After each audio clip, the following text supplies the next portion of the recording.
Bonjour à tous, mon nom est François Letarte, bienvenue sur ma chaîne JDR des 30, une chaîne consacrée aux jeux de rôle sur table avec une vie de rôliste.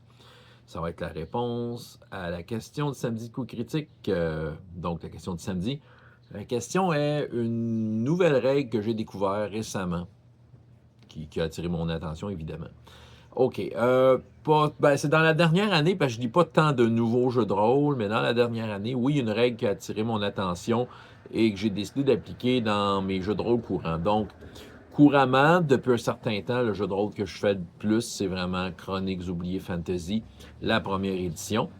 Dans la dernière année, presque un an, en fait, est sortie la deuxième édition de Chroniques oubliées, du moins le PDF. Puis, j'ai consulté ça, évidemment, ça a attiré mon attention. Donc, à savoir qu'est-ce que ce jeu-là avait à donner. Donc, soit dit en passant, Chroniques oubliées, deuxième édition, est vraiment un excellent jeu de rôle. Le PDF est gratuit, en fait, sur le site de Black Book Édition. Puis, vous voulez jouer de la haute fantasy, vous voulez une alternative en donjons et dragons, mais tout en restant dans un environnement familier. En termes de règles, je pense que Chroniques oubliées est vraiment, à mon avis, une des meilleures options sur le marché. Faire de la haute fantasy, tout ça. Le jeu est vraiment bien fait. Évidemment, quand j'ai lu le jeu, c'était ma curiosité de savoir, OK, qu'est-ce qu'il y a de différent avec la première édition. En fait, il y a beaucoup de choses, tout en restant très compatible à la première édition. Après lecture, j'ai décidé que je restais première édition. De toute façon, j'ai tellement fait de première édition que j'ai mis le jeu à ma main carrément, là. Donc, je suis très satisfait de ma première édition, mais il y a beaucoup d'idées de deuxième édition que j'ai aimées, dont celle dont je vais vous parler, donc la fameuse règle. C'est une règle qui permet, quand tu montes de niveau, de désapprendre une capacité que tu as appris, puis en fait de reprendre les points que ça t'a coûté pour l'acheter, puis juste l'investir ailleurs, en fait. Ça te permet d'avoir plus de points quand tu montes de niveau, en peut-être sacrifiant une capacité que peut-être tu n'utilisais pas tant que ça, puis pour mieux l'investir ailleurs. Je trouve ça très intéressant, le fait de désapprendre. Je vais vous expliquer un peu comment marche Chroniques oubliées, si vous voulez comprendre un peu l'intérêt de cette règle-là. Je vais parler en termes de première édition, quoique deuxième édition marche comme ça. En fait, tu as ton profil, c'est Atlas.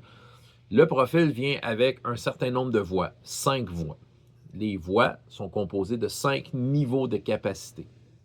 Dans le fond, quand tu crées ton personnage, quand tu montes de niveau, tu reçois des points et tu choisis où est-ce que tu les dépenses pour débloquer des capacités. Les capacités, tu es obligé de les débloquer dans l'ordre, dans une seule et même voie. Je veux dire, si, par exemple, tu sais, la capacité niveau 3, c'est celle qui t'intéresse le plus en partant. Tu dis, moi, c'est ça que j'aimerais faire, mais tu ne peux pas la débloquer en partant quand tu commences. Mais il faut que tu débloques la capacité de niveau 1 et de niveau 2 avant. Tu es obligé de passer par les capacités précédentes celles-ci pour pouvoir avoir accès à la capacité que tu voudrais plus intéresser. Donc, c'est comme ça que ça marche. Dans le fond, première édition, c'est que tu accumulais des capacités de plus en plus, puis au fil des niveaux, au fil de ta progression, ben, tu avais des affaires de plus en plus fortes. Euh, je dirais que, puis ça, je pense que je n'ai pas fait la vidéo de tout ça. Éventuellement, je vais faire mon analyse de Chroniques oubliées, première édition. Mais, je dirais que c'est peut-être un des. Malgré que tu as des choix quand tu montes de niveau, il y a une certaine rigidité au niveau de qu'est-ce que tu as accès à. Parce que des fois, tu es obligé de débloquer des capacités que tu trouves moins intéressantes, que tu penses moins utiliser. D'un autre côté, c'est toujours surprenant les moments où c'est comme une boîte à outils que tu as à côté de toi, puis qu'à un moment donné, tu t'aperçois qu'une capacité que tu ne pensais pas utiliser est soudainement super utile. Donc, tu sais, il y a des moments où ça arrive. Bon. Fait que c'est comme ça que ça marche. Dans le fond, tu augmentes ton personnage, tu choisis des nouvelles capacités, tu dépenses des points pour faire ça.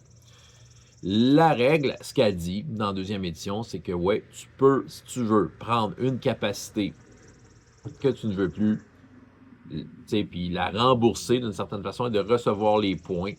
Et c'est ça, les investir ailleurs. C'est aussi simple que ça.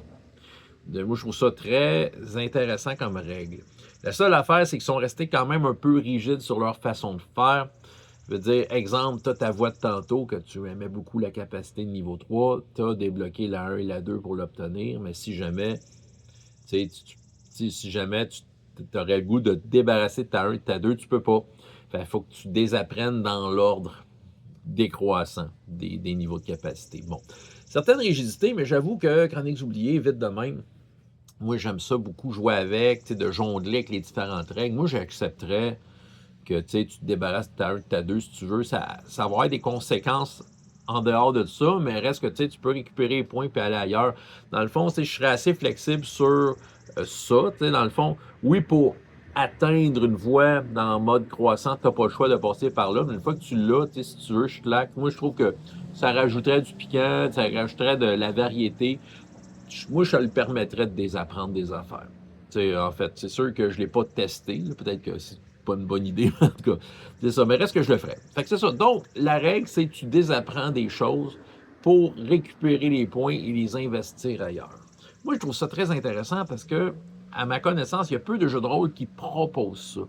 La seule autre fois que j'ai vu ça, c'est récemment, PBTA Uncharted Worlds. Peut-être qu'il y a d'autres PBTA qui reprennent ce principe-là, j'imagine, parce que c'est très facile à impliquer, à implanter, mais tu peux, si tu veux, te débarrasser d'une manœuvre que tu as pour laisser la place à une autre. Parce que Uncharted Worlds, entre autres, tu étais limité à 7 manœuvres pour ton personnage. Tu ne peux pas aller au-delà de ça, selon les règles. Rendu là, à un moment donné, oui, à un moment donné, je l'ai fait parce que, même à une ou deux reprises, parce que je checkais mon personnage, je disais, ouais, là, cette manœuvre-là, elle sert à rien.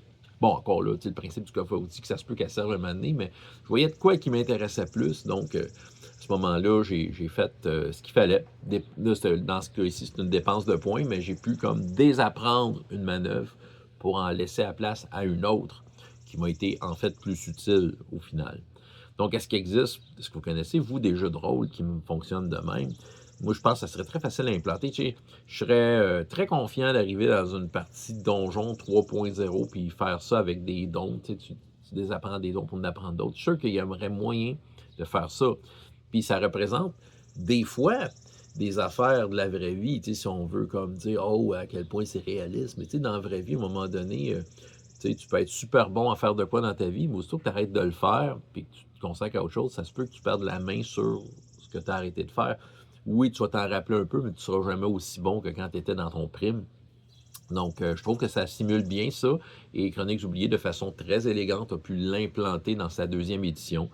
Et comme j'ai dit, deuxième édition est très compatible avec la première. Fait que moi, j'ai aucun problème de mettre ça dans la première édition. En fait, c'est ça. Fait que je trouve que c'est une belle mécanique qui donne plus d'options aux joueurs, surtout dans le contexte, comme je disais, rigide de Chroniques oubliées en termes de développement de capacité.